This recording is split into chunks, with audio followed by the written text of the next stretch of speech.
Hey guys, and welcome to the Alabama Saltwater Fishing Report, the first podcast to bring you the local inshore, offshore, and onshore fishing report, whether it's good, bad, or ugly. I'm Butch Theory, and I'm co-hosting today with Captain Patric Garmeson with Ugly Fishing. How are we doing today, Captain Patrick? Man, I'm doing fantastic. Staying warm today? Yeah, I mean, I'm just, we were talking off air about how long we had some of this cloudy weather. I'm just excited to see some blue sky for a change. I know it's gone again for another day or two, but didn't last very long, but it was nice to see it while we did. Yeah, you got that right. For sure. All right, man. Well, let's get right into this thing. This week's sponsor is KillerDock. As anglers, we put a lot of time, money, and passion into fishing, but most of us don't have a fish cleaning table that we're proud of. You just got one of these, didn't you? Kind of indirectly. I bought one for my mom and stepdad for Christmas, and nice. Put it on their dock. And fortunately, I was able to break it in for them. We had some nice charters out of the Eastern Shore, and came back to their house and cleaned up some sheephead on the KillerDock. And man, I'll tell you what, it really is a game-changing table. From, they had something that was kind of low and it wasn't really tilted, so sometimes you're getting slop back up on your shirt or on your boots or whatever. And I mean, to walk up to a cleaning table, dump your fish out, fillet them out, rinse it back down, and walk away, and you're just as clean or slightly slimy as when you walk up there is a pretty sweet deal. So it is, man. And heck, I think my second trip, I had a customer who had just built a house or just bought a house up the river on Fish River. Mm-hmm. And he was like, man, this is the best looking cleaning table I've ever seen. And I think he bought one the very next day. So they certainly sell themselves. For sure, man. You got you helped them out with some dock enhancement. Yeah, that's right. Man, those things are awesome. You guys make sure you check them out at KillerDock.com. Where are we headed first today, bud? We're going to go down there to get us an offshore report from Chris Vecsey. What you say, Chris? What's going on, bud? Not a whole lot, guys. A little slow day. Just hanging out here in the shop pretty much.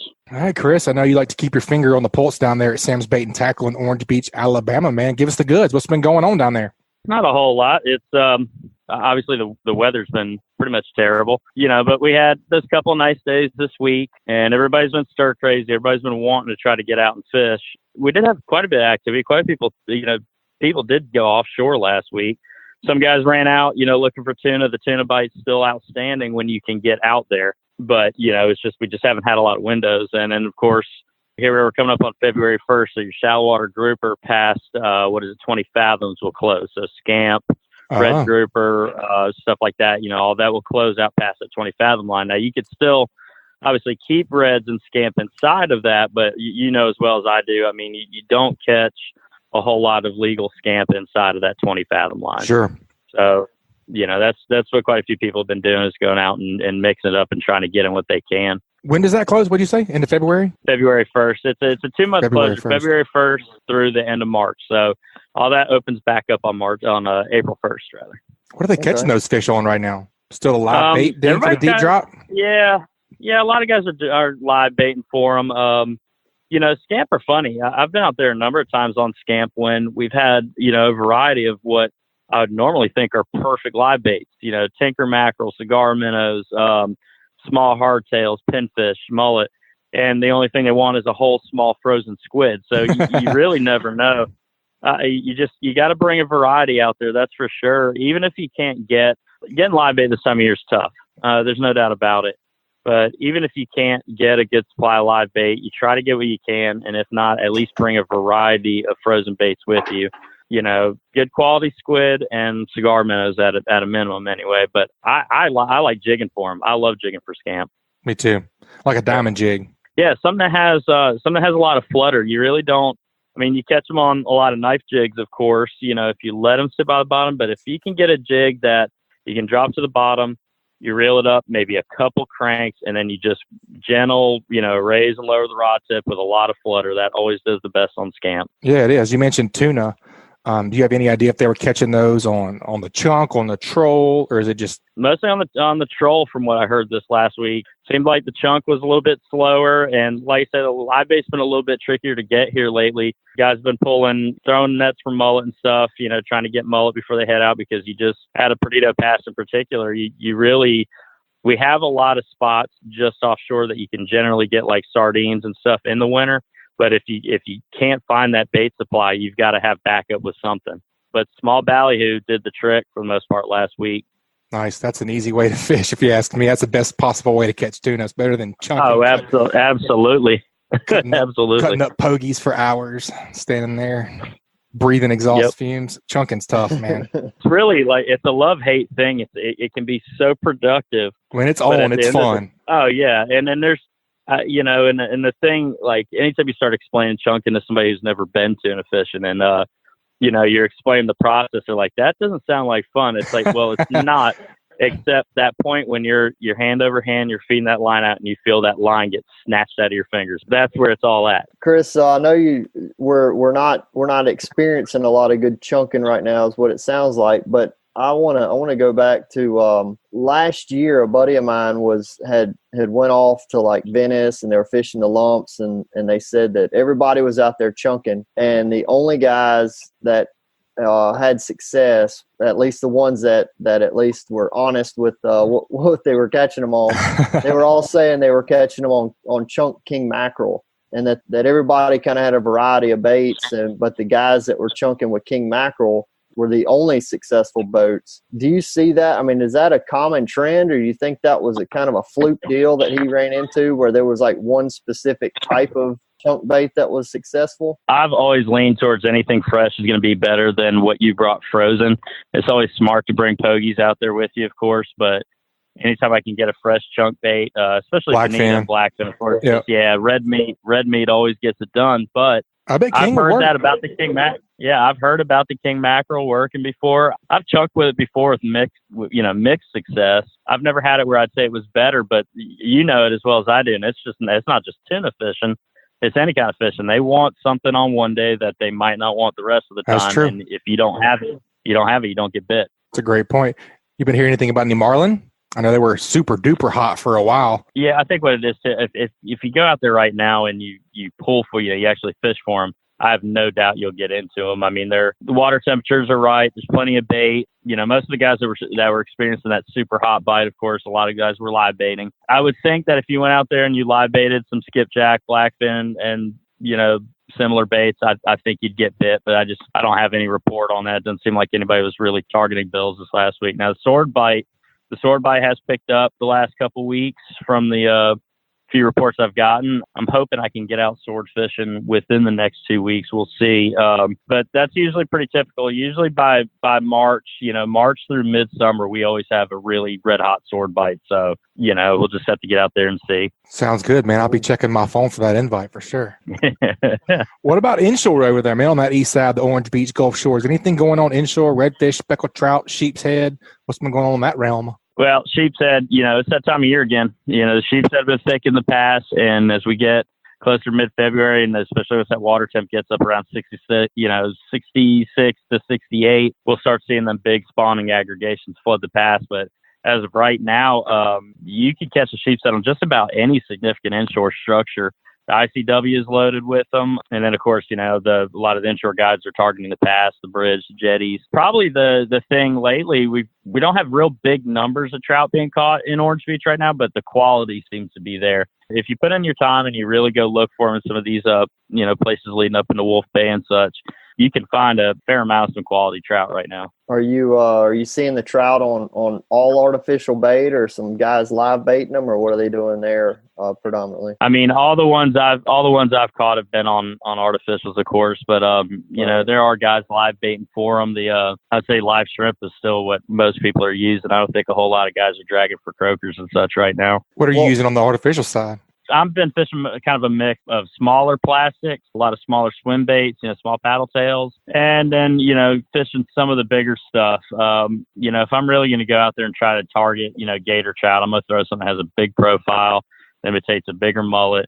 There's two types of trout this time of year. There's really big or school size, it seems. And if you want to catch numbers and you want to, get some fry stock, you go out there and throw some small paddle tails in these creeks and around some of the inshore reefs, and you shouldn't have any issue, catching some fish for the fryer. But those big fish, those big females this time of year, they're not, their MO is to eat, fewer meals but bigger meals. So that's something that takes less energy to catch.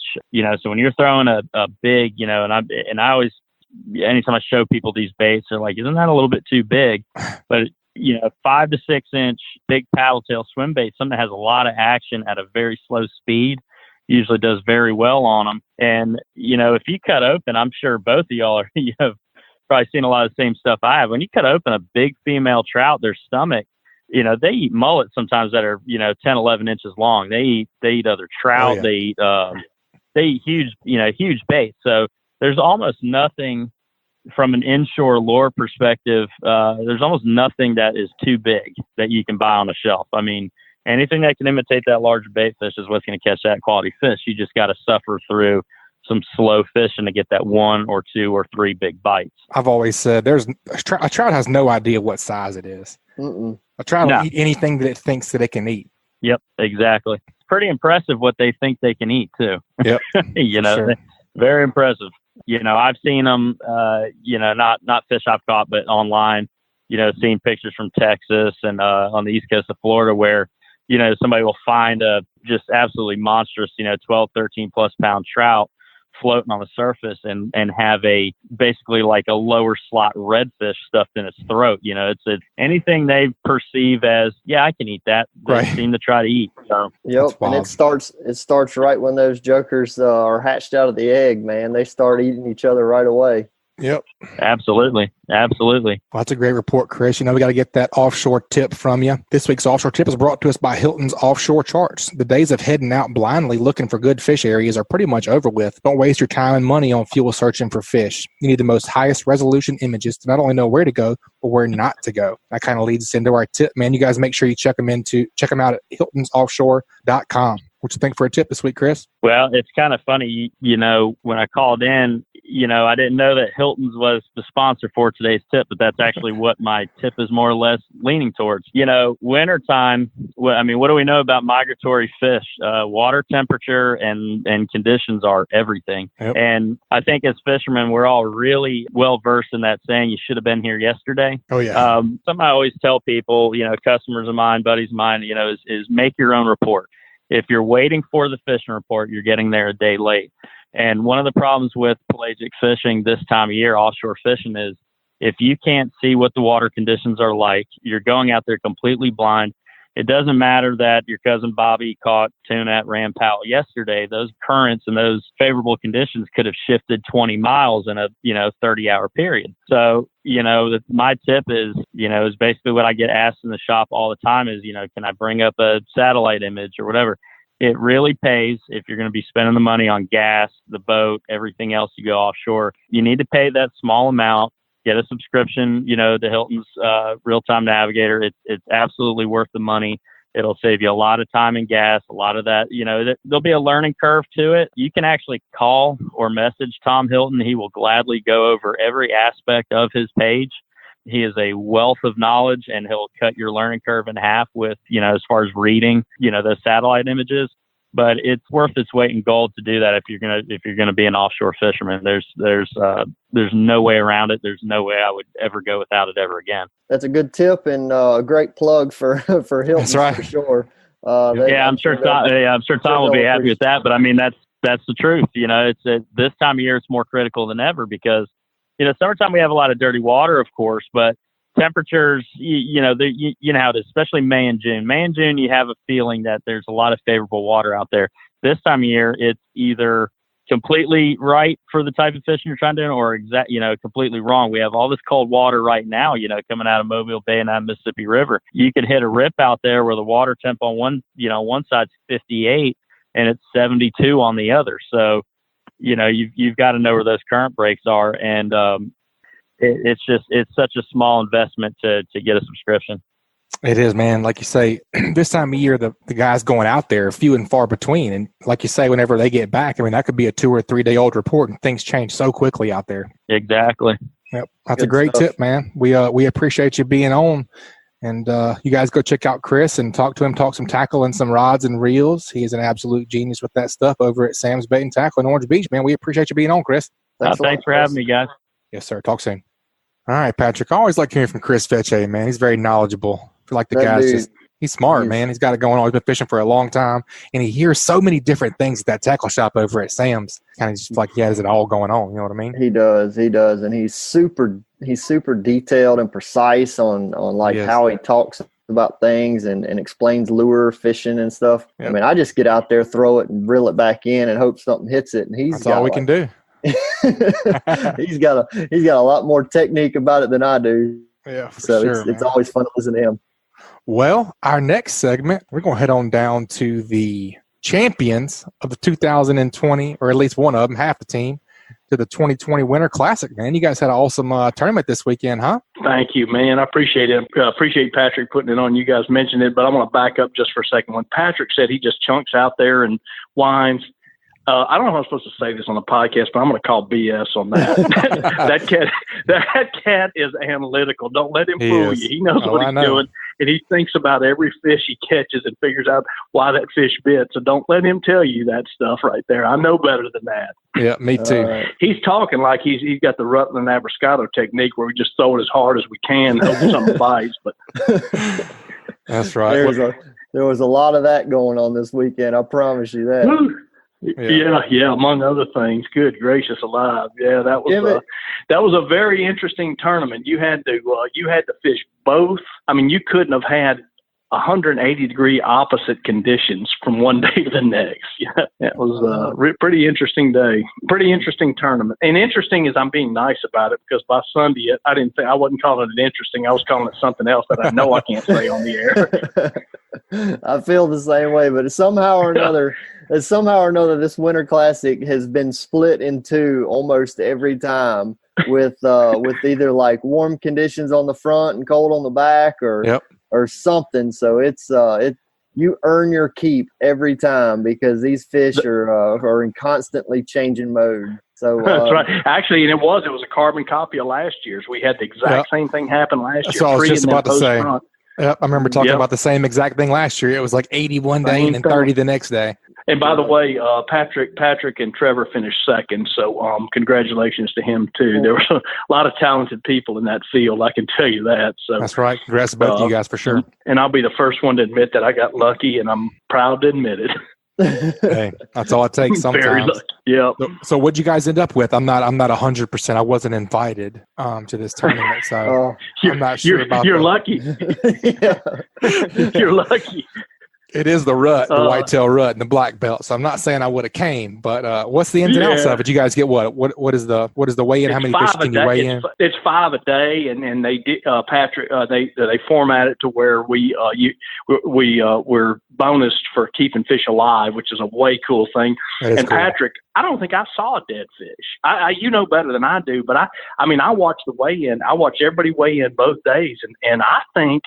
I don't remember seeing any dead fish. I remember everybody coming up and getting a live fish bonus. So, man, that's awesome. That was really cool what you guys are doing with that too, and I hope some other tournaments are listening to that and don't say that, well, you can't keep these fish alive because they can, and they did, and we had sacks and sacks and sacks of fish coming in. Everybody was getting good, pretty good at it, coming in with, aerators in their bags and good water in their bags, coming up and weighing them in, and y'all weigh them in and get them back in the bags and get them back to the tank where they were tagging them real quick. It all happens real fast. So, kudos to you guys, man, for doing a great job on that. That's awesome. It. Yeah, it was. That's a really cool practice to get everybody into. We had a good system this year. We had Taylor Moreau. He was there to measure all the fish, made sure they made length, and then set them in the basket. John Burke was our weighmaster, calling the weights, and then we took them right out of there, put them back in the weigh bags, and straight into the tank for the hatchery crew. And man, we had a huge success rate. We did have a few fish lost. But I think after it was all said and done, we had close to 60 trout. And man, I actually went down there and saw them in the tank Monday morning, and they're in great shape, man. That big hog that you and Richard brought in, she's still down there swimming, and all cool. All right, it was really cool to see all those fish hanging out. And going to be the next stages towards hopefully repopulating this speckled trout population. Yeah, that fish was caught. We caught that fish at I don't know what time it was. Y'all were right by us there, but that fish stayed alive from we probably caught that fish right at daybreak, 6:30 in the morning, I think, and made it the whole day. And then the other one we caught before daylight made it, So that's cool, man. I'm glad to hear that big one was that big one was. She did well, man. We worked with her a little bit, and got her rolled up and got some of that air out of her bladder. And man, she stayed up the whole day, That's really cool, man. That's great. I don't know if you guys missed the show. I think it was 2 weeks ago. We had Max, the hatchery manager of the Claude Petite, and he was telling us all about the ins and outs of that new speckled trout project. If you guys missed that, you definitely should go listen to it. That's what Patric and Captain Bobby are talking about right now. That's really cool stuff. Yeah, it was, man. It's so cool seeing those fish in that tank too. Once we bring them in, Yep. But they're a lot hardier than people give them credit for. I can tell you that we've kept them alive, numbers of times, and they really they do well, man. They do well, so there's not any need. Don't think you have to kill them if you want to go weigh them in or whatever. You can keep them alive. That's right.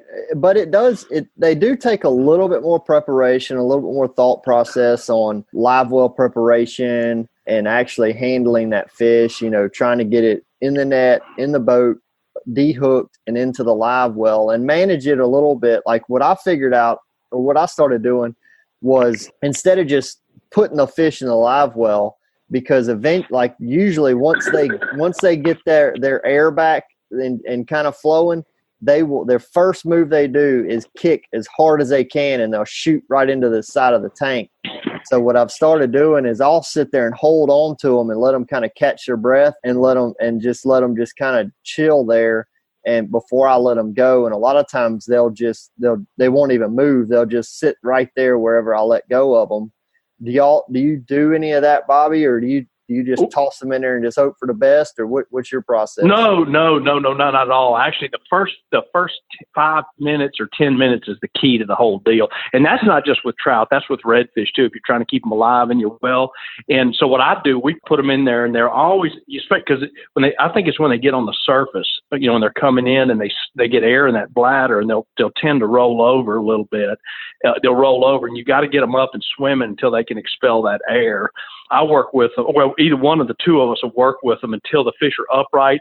And the word you just used is the word we use, chill. When you can tell when they chill, dude, they go from you're talking about sloshing all over that live well to they just literally don't move. They just sit there with their pec fins moving and and breathing. And when you see them chill, he called it chill. When we see them chill, we're pretty cool with it. We'll still walk back there and take a quick look at them and stuff like that. But once they're chill, if you can get them to get to that point, usually they'll make it. Yep. And that's what it involves. It's just about the first 10 minutes really seems to be the key, is to get them upright and chill, That's awesome. I know Richard said that y'all use a live well treatment. Which live well treatment do you use? We use Rejuvenate, and then we use Rejuvenate. And the other thing that we do is one of our plans are when we always try and keep them alive, but we'll go like in that tournament, we knew, kind of down where we were fishing by y'all, we knew that there was a lot of fresh water on the surface coming in from the bay. So what we were doing was we'd run up the river a little ways and look at the foam. We'd actually done it the day before and just look where the salt water is. And we fill the well where the salty water is, because unless you got a pump that you can drop down deep, your live well pump is sucking from the surface, and the fresh water is going to be on the surface. So we go to lengths, the first fill of the well, to have good salt water in it, and then we put Rejuvenate in it. And then if we're concerned about salinity, I got a big 5-gallon bucket of sea salt that I got at the pet store, and so we got a hygrometer, and so we try to get the water right at the right salinity for them too, if we have to put fresh water. So like we were talking about, if we were fishing the Mobile River, the canal, for example, where you can't go find salt water, we'll treat the water so we got good salinity too. So, there's a process involved with it, and this time of year, when you're dealing with freshwater runoff, you got to really be careful about putting that fresh, because of trout, even though you think they're living there, they're living down in that higher salinity environment down below that fresh water, and your live well is sucking up from the surface, so you got to get that salinity level right too. Man, that's so analytical. I love listening to you guys talk about that crap. I got a new one for you. You are now the new one for you is mad scientist of the Mobile Bay. I know it sounds terrible, man, and it sounds anal and it sounds whatever, but it's just, especially like in first of all, we hate killing big trout to begin with. It just makes me sick when I kill a big trout. So even in our other tournament series that doesn't require you to keep them alive, we still go to great lengths to keep them alive. But this one, you're rewarded for keeping them alive. That's awesome. And I don't remember the exact numbers, but I know I was thinking about it the other day. Is the bonus that we got for keeping all of our fish alive was the margin. In other words, if we wouldn't have kept our fish alive, Patric and them would have won. They kept all their fish alive, so they got their bonus too. But if we'd have lost all of our fish, they would have beat us. So that was I think if I did the math right, it's pretty close. Let me put it that way. Whereas if we wouldn't have kept our fish alive, and they did, which they did both days, they would have won. So that was the difference. So it's really worth keeping them alive. That's really cool. And that was the whole reason. I mean, I wanted emphasis put on that for all of our anglers to even. I mean that.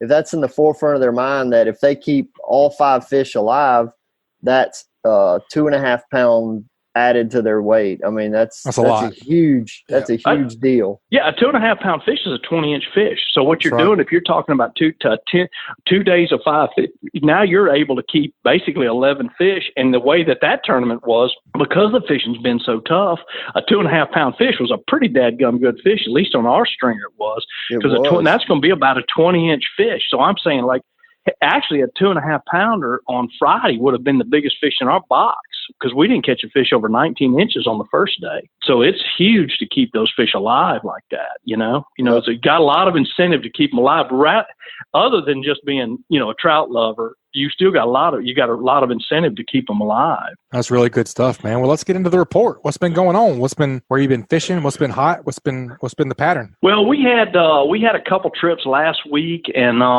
fortunately had a good redfish trip one day. Which when it gets tough sometimes on the trout fish. Luckily, these people were staying down on the island, so I didn't because the trout fishing just hasn't been phenomenal in the rivers. I said, well, we'll go down there and stay down in the marsh, and went red fishing.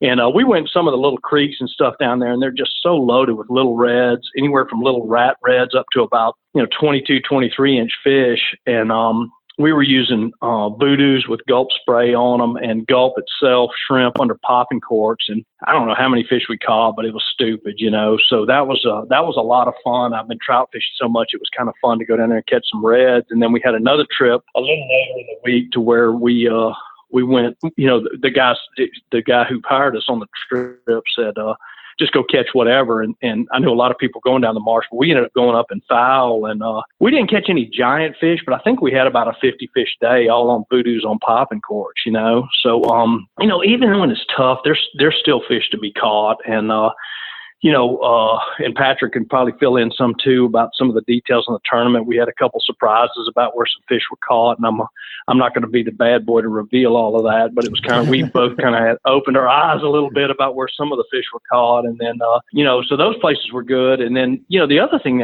I haven't had a chance to do it yet, but one of the things I like to do this time of year, and it's very weather dependent, is when you get the bay gets flooded like this and the water gets cold, it's fun to go out there at the mouth of the bay. And you can fish Dixie Bar for bull reds. You can fish the lighthouse and the close-in rigs for just basically whatever. You can put any kind of natural bait down there, and you're going to catch sheephead, white trout, redfish, snapper. I mean, there's no telling what you're going to catch. And it's a lot of fun because you just go out there and you just kind of throw it out there, and you're, back to the pure form of fishing where you're just actually out there just fishing and catching fish, and I don't know why I don't do it more than I do, but this time of year is one of the times I really like to do that, and again, you got to catch the right weather day to do that, because that's open water, big open water stuff out there. But you catch a couple days of north wind and that Gulf gets laid down pretty good. It can be a lot lot, can it, Patric? Oh man, I love doing it. We tear up a bunch of tackle. Patric. Yeah, that's right. Yeah, well, Patric's great at it because he's, obviously he is, because he's our new state record holder for sheephead. So, that's right.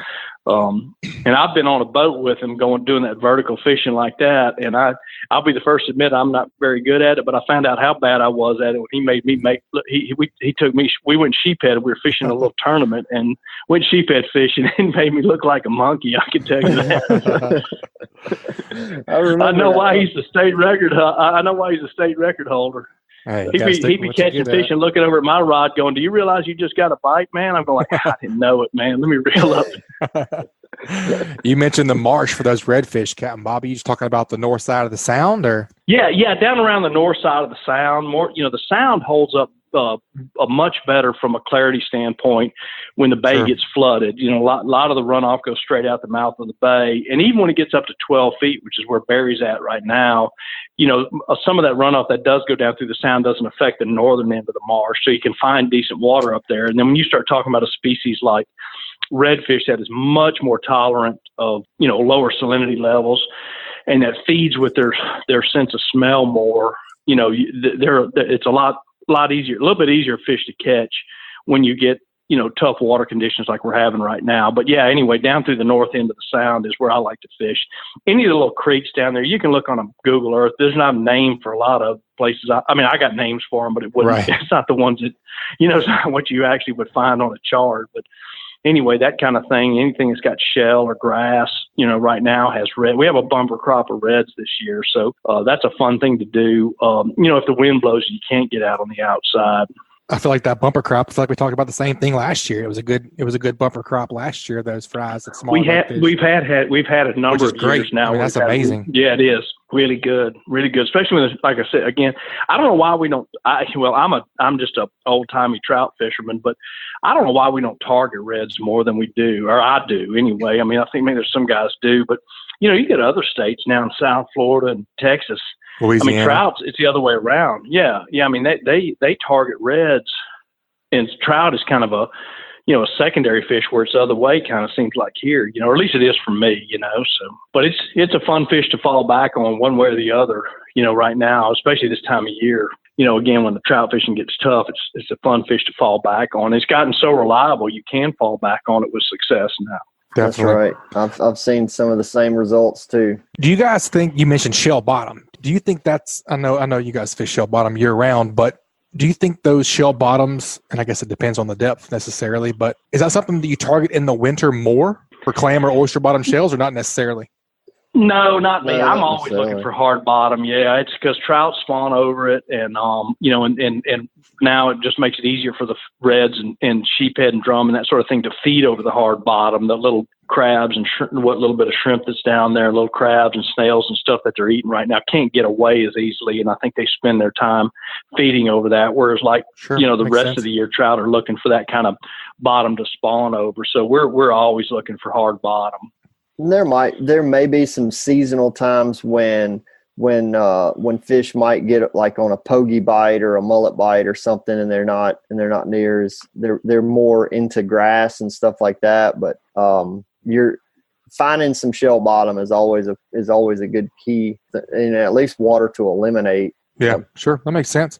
You guys have something coming up at the Bluegill on Thursday, right, Captain Bobby? A fisherman's lunch, the Bluegill? Yeah, it's this Thursday, like you mentioned, at the Bluegill, and it's an event put on by a men's group. I'm sure there's women invited too. I better be careful about saying that, so you may want to check it out before I say that. But yeah, they get together and just eat lunch, talk about fishing, and it's a lot of fun. I've had the opportunity to do it a couple times over the past, and it's a lot of fun. Really, cool deal they do. Very informal thing. You just kind of talk about. I think we're going to talk a little bit about what's a couple months away, I guess, springtime fishing, but it's never too far away to talk about it. So yeah, you can check it out. And if you're free Thursday around lunchtime, come on by the Bluegill.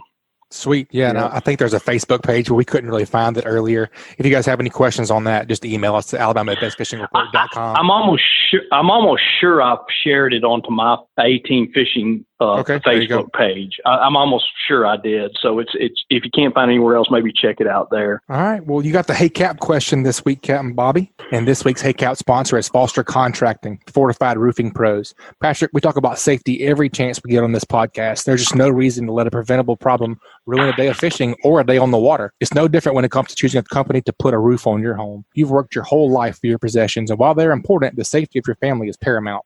When you choose the Fortified Roofing Professionals at Fortified Roofing Pros, you're making a smart choice. Fortified Roofing Pros have over 25 years serving the Gulf Coast, and they certified over 200 customers' roofs last year alone. Give them a call at 251-973-9999. And if money is tight, there are financing options available. And did you know you can save up to 40% on your homeowner's insurance with a fortified roof? Do not let the safety of your home go another day unchecked. Learn more about the Fortified Roofing Pros at fortifiedroofingpros.com. All right, this week's Hey Cap question comes from Gabe Tidmore. Gabe asks, I was curious with all the talk about pre-cold front feeding and spikes in that feeding window. Is there a rule of thumb time frame as to when the spike occurs ahead of the front? What are the predominant factors that kick off that spike in addition to barometric pressure? Does that make sense? Is that clear? Yeah, I'm hesitating because I don't know how to answer. I can tell you this, but let me start with the barometric pressure part of it. I don't really subscribe to that too much with saltwater fishing, and this is just speaking from experience, because I've had plenty of great days pre-front. I've had plenty of great days post-front. So I don't dwell a whole lot on that. Patrick and I and the guys that when we go, and you know what I'm talking about too, Butch, we don't have the luxury of saying, oh boy, everything's perfect today. Let's go fishing. Right. We got to go. You know what I'm saying? So, sure. And that may have something to do with it too. But what happens is, and this weekend was a classic example of it, from one day to the next, from a Saturday to a Sunday. Now that was Saturday was pre-front, Sunday was post-front, but there was a lot of other factors. Water dropped out over 3 feet. We had 180-degree wind switch. We went from southeast hard to northwest hard. We had cloud cover all day on Saturday, and then partial cloud cover Sunday and to a bluebird on Sunday. So there's so many variables that go into it, more so to me that all of them have to kind of come together to trigger something. And it's all of those things I just mentioned. You notice I didn't even mention tide. I didn't even talk about tide. I didn't even talk about moon phase. To me, those are the two most important things. The other stuff kind of is way down the line. When I get a call about a trip, a guy will go, man, pick us out a good moon phase. I said, well, I can pick you a good moon phase. I can pick you a pretty good tide, but those factors to me are only second and third. The big key to me is weather, period. If I can fish wherever I want, we win. Where if I can fish wherever I want and not have to worry about what the wind's doing, whether it's muddy in water or just flat out too rough to present a bait or blowing out the water, whatever it is, that's my first factor. You know what I'm saying? So if a guy's calling me in January or February wanting to book a May trip, I'm going to go like, man, I can help you that way. But, if you get and it's blowing 25 out of the west, I don't care how good the moon and tide is, you're going to have a bad day, So I'm kind of getting around, but I guess the answer to the question would be it's just there's so much more than just barometric pressure. And if I had to rank everything, barometric pressure probably wouldn't even be in the top 5 for me as far as a factor of what I'm going to do and when I can expect a bite. It would be way down there just because I've just not noticed it having enough of an effect on the bite. Yeah. What's you, Patrick? So I'm in concurrence with a lot of what Bobby's saying. But the one thing that I have noticed in the past where the day that the front is approaching, if you get on a bite and they're chewing the rod tips off, behind the front, it's almost instantly that those fish don't bite. My thought, and this is purely my thought on it, is that school of fish pre-front was set up to feed because of that wind direction, that tide, and all of that, and it all came together to make them feed really heavily. And then when you had that wind switch, everything changed on them, and they fed, they're fat and happy, and they lay on the bottom and don't need to eat. Because I've caught fish really good right behind the front, but they were nowhere near where I was catching them on the day that, pre-front. So I think it's really a conditions thing more than anything. You know what I'm saying? If you're on the fish before the front, you basically have to go find new fish to catch behind the front because it's going to be such a different situation. Absolutely. I agree with that 100%. And even if you're fishing the same fish, it's going to be a completely different thing you're going to have to do. If you're fishing a topwater bait on a cloudy day pre-front with a little bit of wind, and you you draw the next day and it's blowing 20 out of the north and it's bluebird sky and the water's dropped 2 feet, you better just cut the topwaters off. You know what I'm saying? It's just not going to work. So you're going to have to do something else. Even though those fish might be in the same area, you're going to have to do something different. So it's going to involve maybe a grub or something slow moving that gets a lot closer to the bottom, So yeah, I agree with that. But to Gabe's question, it's not the barometric pressure that's changed it. I don't think. I think, there's some adjustments that the fish have made, but they're still biting, and there's a way to get them to bite, and it's not affected by the barometric pressure, at least not to the extent that it is in maybe an enclosed body of water like a lake or a pond.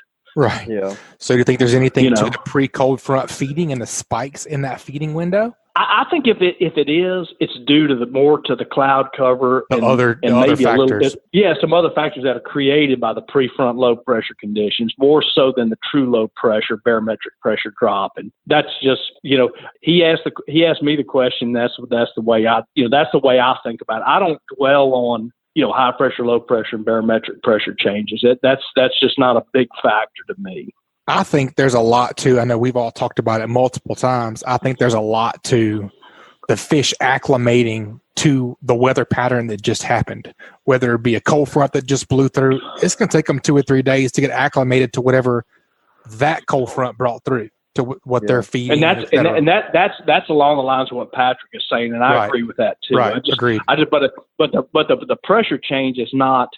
It's not what's causing them to bite. That's not the deciding factor. That's not the deal. They're changing their behavior a little bit. Exactly. They're just changing the way that they're behaving. I think is and what you guys are saying, and I'm in agreement with that. But so we're fishing 200, 250 days a year. We're still catching fish on post-front days. We're catching fish on pre-front days. You know what I'm saying? So it's not – the fish are still there to be caught. You just have to do something different. I totally agree. Bobby, I'm going to add one more Hey Cap question from Captain Patric Garmeson to Captain Bobby. Does that mean that you get a bag of slicks too? I'll have to talk to Joey about that. I hope so.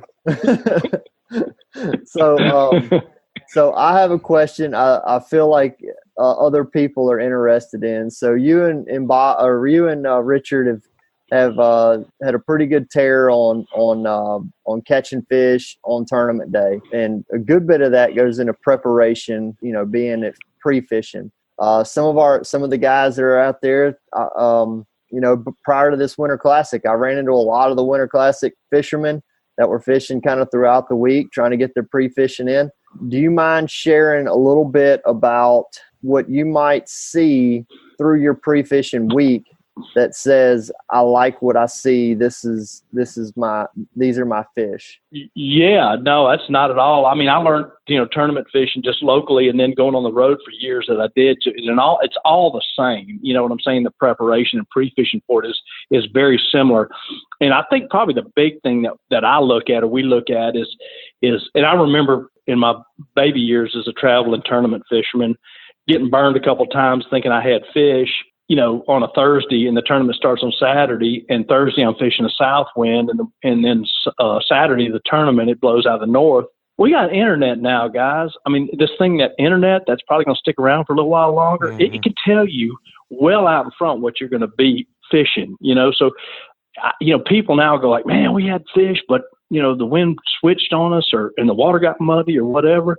You can find all that information out well ahead of time of what's going to happen. That's one of the first things I look at is I go like, what am I going to be fishing? Am I going to be fishing cloudy, windy south winds or a bluebird post front, day? So when I start planning the pre-fishing based on that, right off the bat. I'm going like, well, I know this place and this place and this place aren't going to work on whatever conditions it's going to be on Saturday. So I don't even waste my time with that.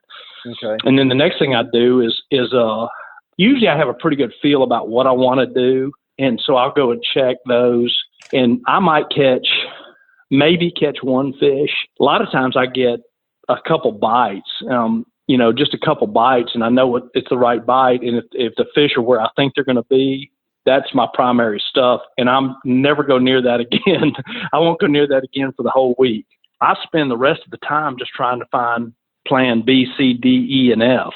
Because trust me, if you tournament fish, Patrick, you'll back this up. You're gonna be down around D, E, and F. I can tell you that on tournament day. I can promise you're gonna be. Because plan A and B very, very often go to pot real quick. Especially this time of year. Exactly.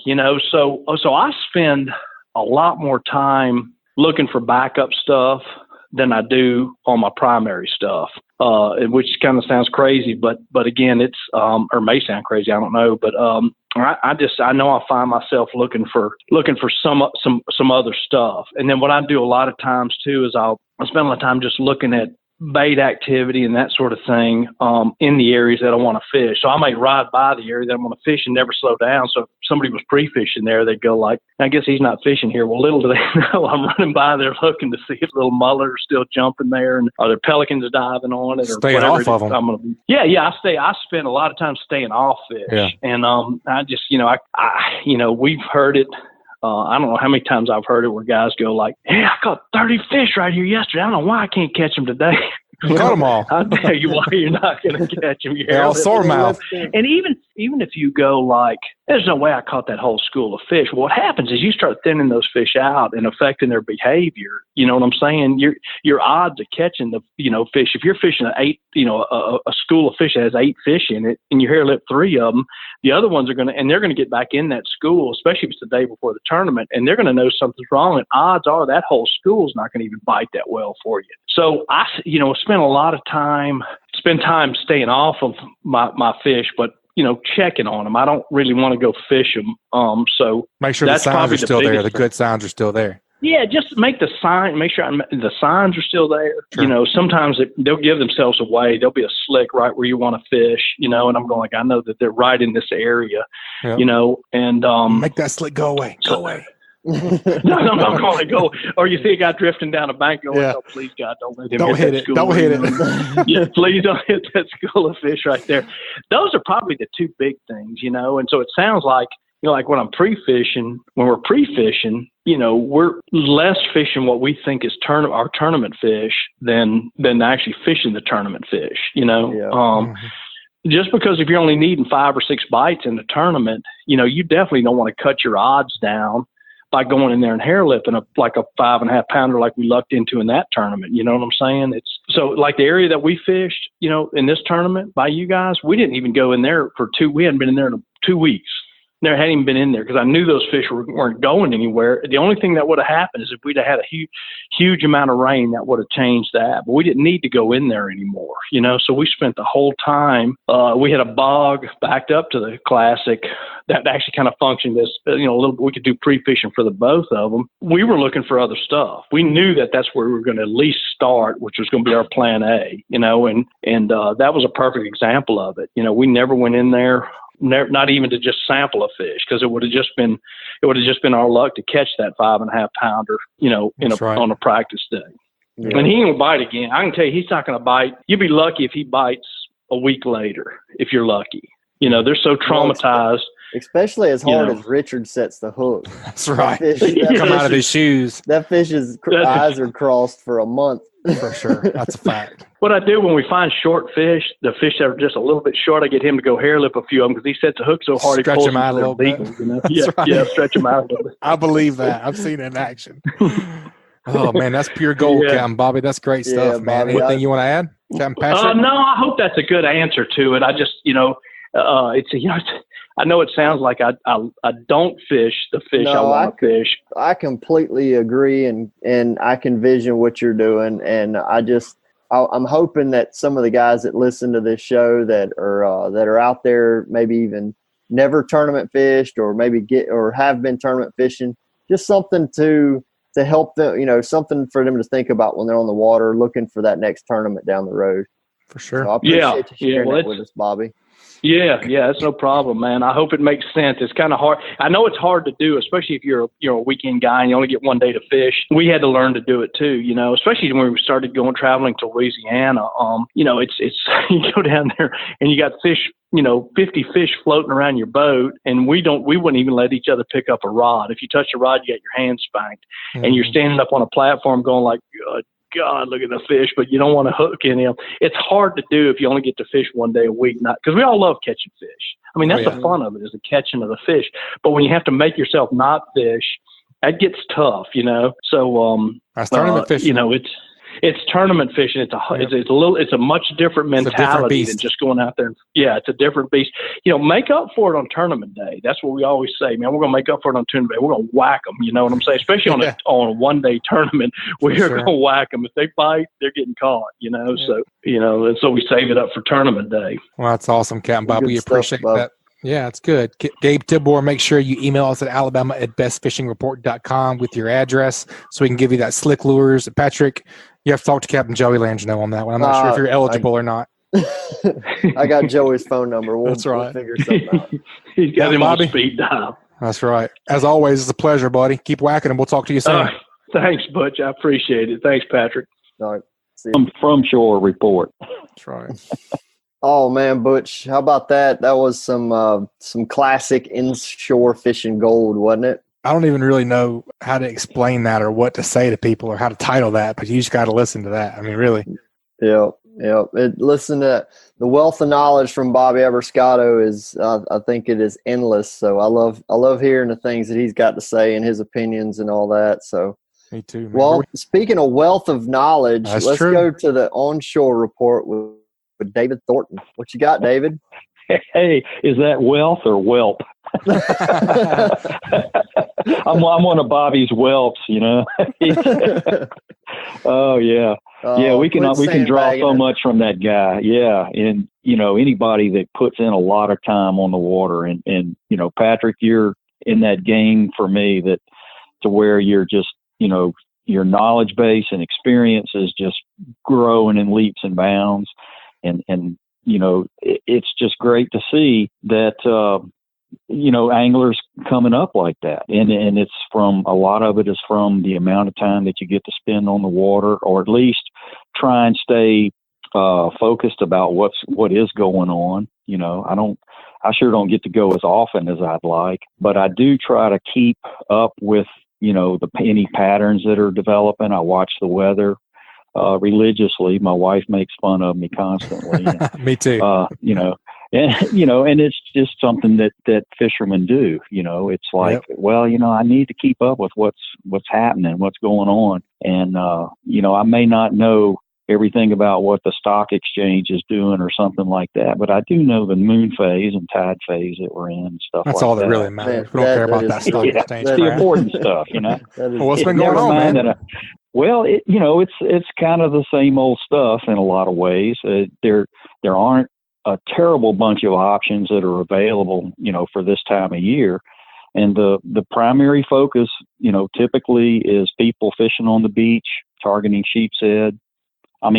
Pompano, and, people on the pier targeting maybe whiting or sheep's head. And, and then maybe somewhere like Perdido Pass or Fort Morgan, they're going to try and catch bull reds, if they're looking for that big trophy fish. And there's otherwise than that, it's pretty slim pickings. There's still an occasional pompano around. There's some bluefish to be caught. And, at times, like if you're fishing around the jetties this time of year, Alabama Point, I've caught some good speckled trout there and redfish, of course. And, mainly sheephead, though. That's what I like to concentrate on there around the rocks. It seems like sheepshead in midwinter tend to gravitate to that hard structure like that. You guys out on the open beaches and all, it's a much bigger problem, to locate fish because they're tightly schooled. Whiting tend to gather in these real tight schools this time of year because of the colder water and predators getting after them and stuff like that. And they're just harder to locate, and that's one of the biggest tricks for beach fishing is locating fish. And, you look for the kind of keys like you guys that boat fish talk about, looking for the bait. If you see mullet jumping or some pokey schools or red minnows or something like that in the surf, quite often there's some game fish following with them. And, that may increase your chances of being successful that day. Speaking of that, are there some, are you seeing like rain minnows or LYs or pogies or anything like that's helping you locate a school of whiting? Or is it? Yeah, there have sometimes more about redfish or something. Well, redfish and bluefish this time of year would follow, like especially the pogie schools. They will get after the red minnows, and LYs are pretty much gone. I haven't seen any since the week of Christmas. Okay. They're pretty much gone. The water temperature, again, this last front kind of put a real kick on the water temp and dropped it down. I saw places like Perdido Pass where the water temperatures dropped 10 degrees in the past week. Yep. And that can really, that can put a clamp on a bite on an outgoing tide. So you want to pay attention to things like drop. Tide phase and stuff like that. It was pretty substantial, a pretty sharp cool front. Well, and it went from 75 happens to 30 in 24 hours. Yeah. Anytime you see like pictures of the beach and they're talking about sea smoke, that's quite a difference between the air and the water. And after 2 or 3 days of that, the water temperature is going to really lose a lot of heat to the air because of that difference. And what I do is look around at different places at what the water temperature is and watching what the fluctuation is on the tide cycle, and that cooler water, that shallow water inshore cools off much quicker than the water in the open Gulf. So on the incoming tide, you'll see that the water temperature could be 5 or 6 degrees warmer than it is on the outgoing tide when it's, pouring out of that shallow bay where that water's really gotten chilly. For sure. And, not that there aren't any fish present there, but it does seem to give them a little more impulse to feed when that warm water, is flowing in around them. It stimulates them a little bit more to feed. Yes, sir. You guys had a good sheep's head trip not too long ago, right? Tell us a little bit about that. Did you guys strike out on the beach or the pier and you decided to call an audible, or what happened there? Well, it was a plan B day. It was like I didn't expect a whole lot, and getting to the pier and we looked at things there, and it was a little bit rough for the pier. And it was one of those days forecast for the east wind to pick up. And so it's just going to get rougher as the day wears on. So I was like, well, let's fall back and try, the one place that I know of in Alabama where you have deep water access from shore is Perdido Pass.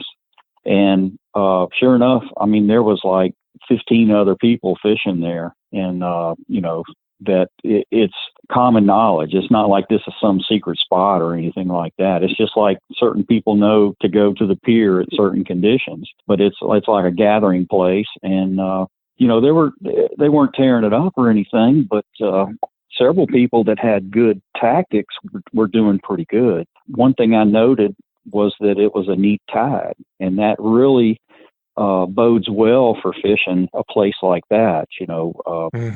Bobby Abruscato is one to always talk about how fishing those constricted passes and such as that on a neat tide, it's a much better time to try and fish it because the current isn't running as strong or as long as it would on a normal day when you have a foot or foot and a half, tide change. The current really rips all day.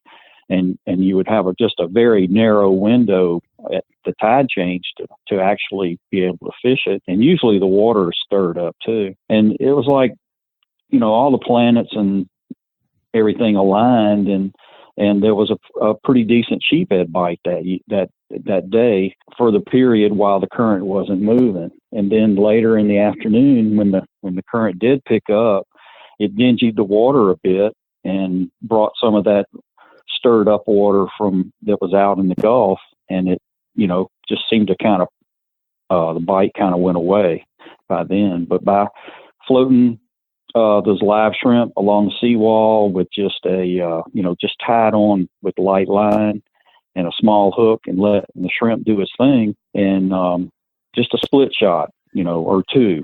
And that seemed to be the ticket for me, and getting a fair number of bites, caught several nice sheephead. So, I feel like that was a successful day on a day that if I would have, tried to swim against the wind, right, so to speak, and out on the beach, I would have just kept really, whistling and not getting anything done.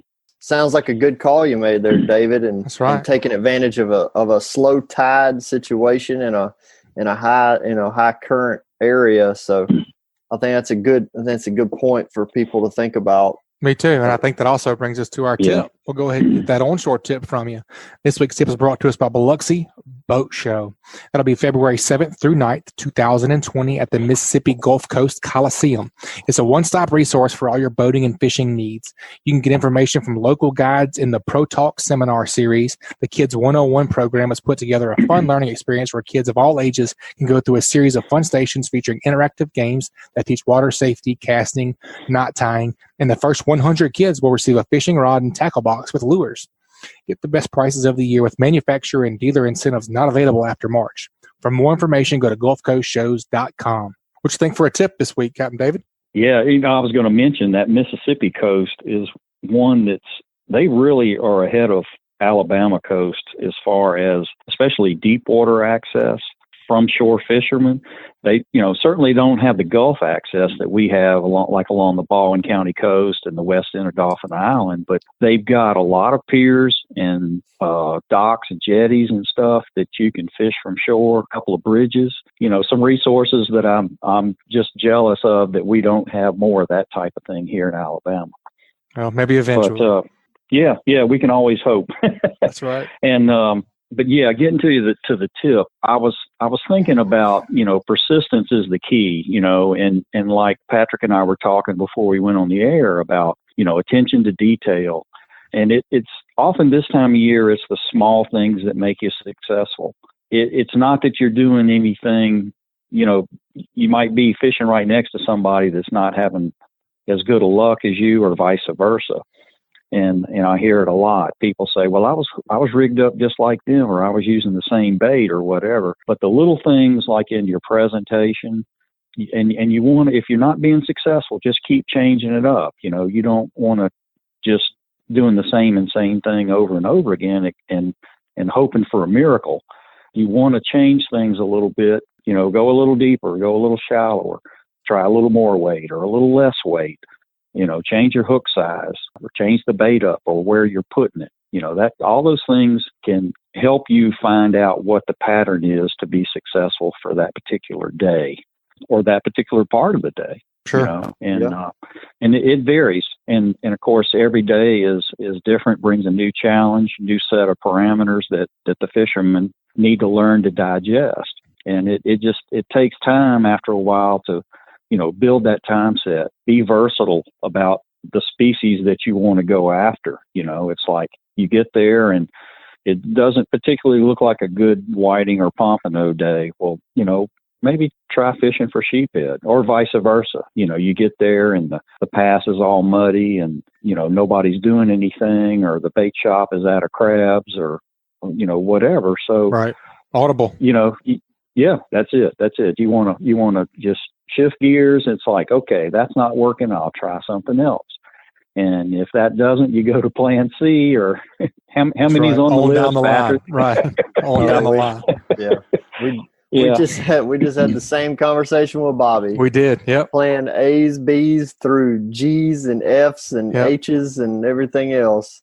Yep. That's right. It looks like a Excel spreadsheet after a while. You got so many variables there. That's right. Well, that's the thing is never give up, and I always think of that Star Trek movie, and I don't believe in the no fish scenario. It's just either I haven't found them yet or I'm not doing something right. That is a good tip, David. Yep, for sure. Well, as always, Pier Pounder, we appreciate you being on, man, and we'll talk to you soon. Yeah, one thing I did want to mention too, they have postponed closing the Gulf State Park Pier temporarily at Saw least. that. And they're waiting for some kind of environmental assessment. And we don't know when that's going to happen. So there may be short notice when they do decide they're going to go ahead. But the state has said they're going to go ahead, and whenever they get the permits, they're going to go ahead and close the pier this year, which is, that could hurt our good fishing through the spring and maybe even sooner the better on summer. that. Yeah, I guess. Out, we were hoping it would be done. Right. Yeah, and that's it. Somebody has to make the decision, and the decision makers they would have to rebid the project and things like that. So it's just not going to happen until the powers that are above them say that, okay, go ahead. So all of that just sounds really painful. David, I'm gonna ask you one question that's not painful. When is the next ACFA meeting that people can attend? Yes, the first meeting of the 2020 ACFA season will be the first Thursday in February. The 6th? I believe that's the 6th. Yep. Yes. And 6th. And it'll be at Moe's in downtown Mobile. And we're really excited. The board of directors got together last week and came up. We're hoping with some even more options than what we presented last year for anglers. We're going to introduce some new species to ACFA this year. And we're really hopeful that it'll be, just that much more fun for everybody and get some more people involved. And just, we got more kids involved last year, and we're looking to make it even more fun for everybody this coming year. Awesome. Good deal. We look forward to hearing those new species. That. Yeah, heck yeah. Yeah, we're just going to widen the horizons a little bit. And that'll help to, I think, take a little of the pressure off of speckled trout. We're reminding folks, and these are all fish that people routinely bring home, or keep, or they're going to run into, anytime. Yep. So we're really looking forward to that. And the ACFA newsletter will be coming out next week, and then in just a couple of weeks we'll be looking forward to the first meeting coming up. Awesome. Looking forward to it, Dave. Yeah, we'll see y'all February 6th at Moe's, and we'll thank you, Mr. Dave. We always appreciate the report, and we'll talk to you soon. Y'all too. Thanks a lot. All right. See you, David. Man, it's going to be another good show, Captain Patrick. Looking forward to hearing that one, man. Some pretty good pearls of wisdom from our contributors, man. It's going to be a good one. I think a lot of listeners will probably have to listen to this one 2 or 3 times to get everything out of it. I think it might be a long one. Yeah. Well, man, I know we got a lot of rain coming tomorrow. I think it's actually going to start tonight, I think. Tomorrow is going to be a good bit of rain. I'm not sure how far upstate it's going to go, but how is it going to affect your plans for the weekend? And how is it going to affect the tidal rivers and Mobile Bay and just fishing in general around here? Well, if anybody takes a look at the podcast Facebook page or my Facebook page at Ugly Fishing, I put the updated satellite image of the bay. It appears that the rivers are going to be okay. Like the rain that we're going to get must be staying fairly local because all the rain or all the river projections are dropping. Berry Steam Plant is at 12. It should crest tomorrow and be down to around 10 feet on Monday, which is still really high, but I mean, it's good to see a 2-foot drop there. Mm-hmm. Tom Bigby at Coffeyville's crested at 39 feet on Monday this week and should be down around 24 feet on this coming Monday. Alabama River crested at 44 feet on Saturday. Wow. This past Saturday and should be down around 30 feet by Friday. So down is good. Down is good. And really, every time I see these rivers crest, even at Tom Bigby, Alabama Berry Steam Plant, once that crest is here and through, and about 2 days behind it, I don't care if it's at 12 feet, 14 feet, whatever Berry's at. Usually 2 days behind it, things start cleaning up. It's not going to become saltier, but the water, the clarity is going to start improving. Yeah. And a lot of these areas that are to the north end of the bay that are super, super muddy right now are actually going to start cleaning up. I mean, like I said, I don't know what this the projections don't show any kind of major rises in the river. So evidently this rain is supposed to be fairly local to us. So let's fingers crossed on that. And that that's good news.